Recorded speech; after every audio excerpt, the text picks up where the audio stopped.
Salut tout le monde, j'espère que vous allez bien. Aujourd'hui, je vous propose notre premier exercice sur les alcynes. Mais avant de commencer, je vous invite à vous abonner sur la chaîne, d'activer la cloche de notification pour ne pas manquer les prochaines vidéos. Et on dit quoi?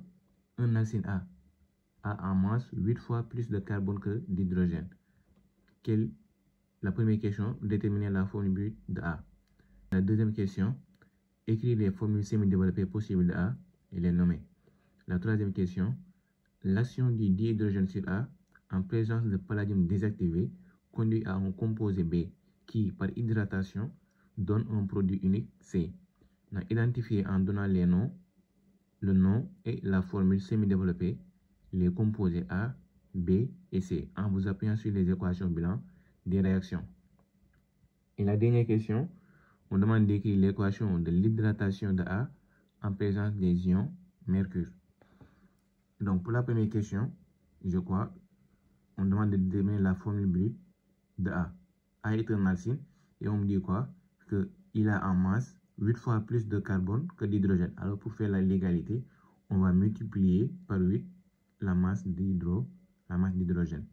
A est un alcyne. Alors, la formule générale d'un alcyne, c'est CnH2n-2. CnH2n-2. Et là, je vais dire quoi? Que la masse de C est égale à 8 fois la masse de H. Et la masse de C ici, c'est 12N, c'est égal à 8. La masse de H, c'est 2N-2 multiplié par 1. Donc 2N-2 multiplié par 1. Maintenant, je vais le multiplier encore par 8. Parce qu'on va dire 8 fois la masse moins 2, 8 fois la masse de H. Alors j'ai quoi?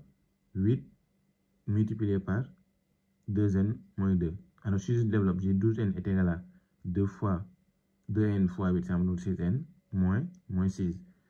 Là, je vais transposer le 16. Je vais transposer le 16 de l'autre côté et le 12N de l'autre côté. C'est me donne quoi?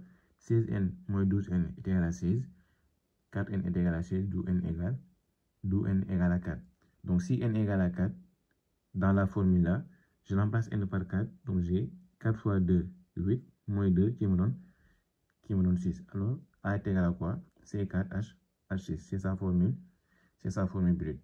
La deuxième question, on me demande les formules semi-développées possibles. A est un alcyne. Alors, sa particularité, c'est quoi? Il faut avoir une triple liaison. Et donc, comme possibilité, la première possibilité, je vais avoir une triple liaison entre le premier atome et le deuxième atome de carbone. Et ce qui me donne quoi comme nom? Le but 1, in. Cette fois-ci, ça se termine par in, parce que c'est un alcyne. Et donc, il faut mettre la position. Il faut préciser la position de la triple liaison en affectant l'atome de carbone, le chiffre le plus petit. Là, si je fais la numérotation 1, 2, 3, 4, donc entre 1 et 2, le chiffre le plus petit c'est 1, alors j'ai 1 comme numérotation, numérotation j'ai 1 pour l'atome de carbone, et 1 est inférieur à 2, donc je vais prendre la première position. Et là, si je fais la numérotation, j'ai 1, 2, 3, 4. Donc, on a une ramification entre le deuxième et le troisième atome de carbone. Et donc, pour le nom, je vais prendre le 2. Donc, là aussi, c'est but 2 in. Donc, voici les deux possibilités. Là, il n'y a pas possibilité de ramification. C'est bon? Puisque là, ce carbone-là, c'est déjà saturé. Là, que ce groupe méthyl se met là ou par là, ça revient au même.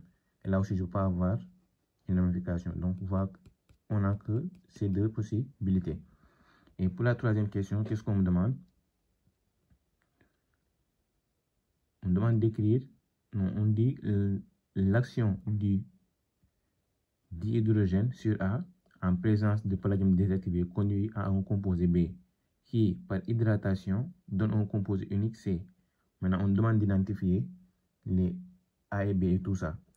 Maintenant, pour cela, on va faire l'hydrogénation catalytique, c'est-à-dire avec le palladium désactivé de l'acide qu'on avait.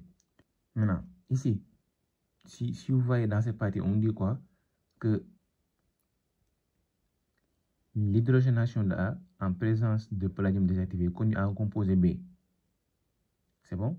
Donc, l'hydrogénation d'un alcyne va donner un alcène. Donc là, supposons, donc avant d'écrire quoi que ce soit, là, si on donne un alcène, là, on donne un alcène.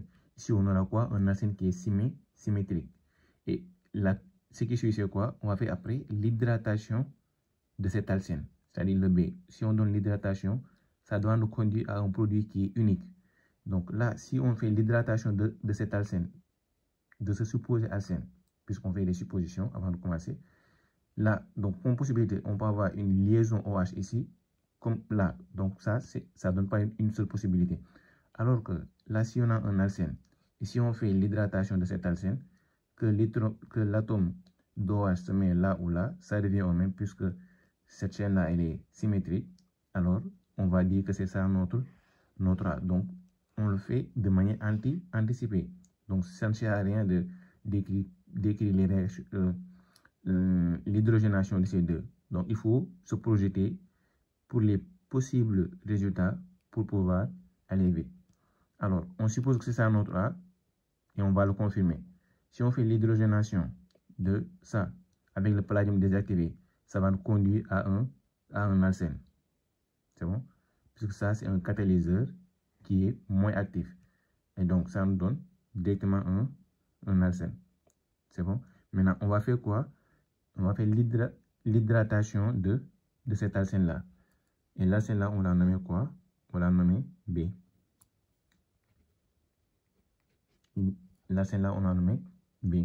Maintenant, si on fait l'hydratation de B, c'est-à-dire on va ajouter une molécule d'eau. Ce qui me donne quoi? C3CH3 plus H2O, ce qui me donne CH3-CHOH et la molécule d'hydrogène qui reste va se fixer sur la troisième position, et CH3.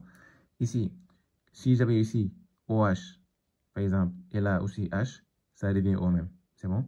Donc, comme nom, on va avoir pour la A, c'est ça notre A, c'est bon?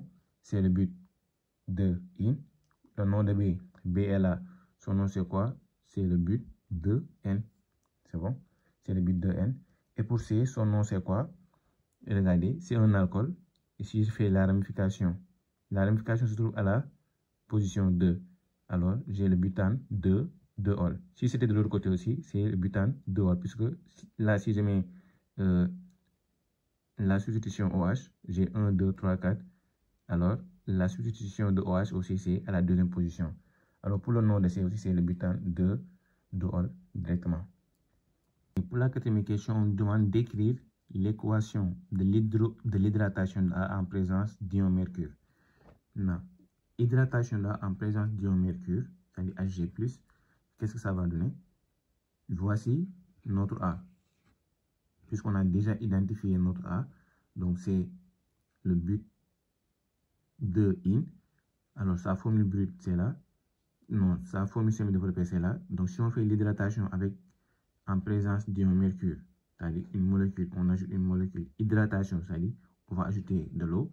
Maintenant, en présence d'ion mercure, ça va nous conduire à un composé qu'on appelle l'aldéhyde. Ici, vu que c'est symétrique, donc ça va conduire à un seul produit. Puisque là, j'avais comme possibilité de fixer ici, de faire une double liaison avec le O, soit sur la deuxième ou bien sur la troisième position. Mais puisque cet atome-là, cette molécule-là, puisqu'elle est symétrique, alors on va avoir un seul produit. Alors, ce produit-là, on l'appelle un aldéhyde. Donc, voici l'équation qu'on me demande. C'est bon?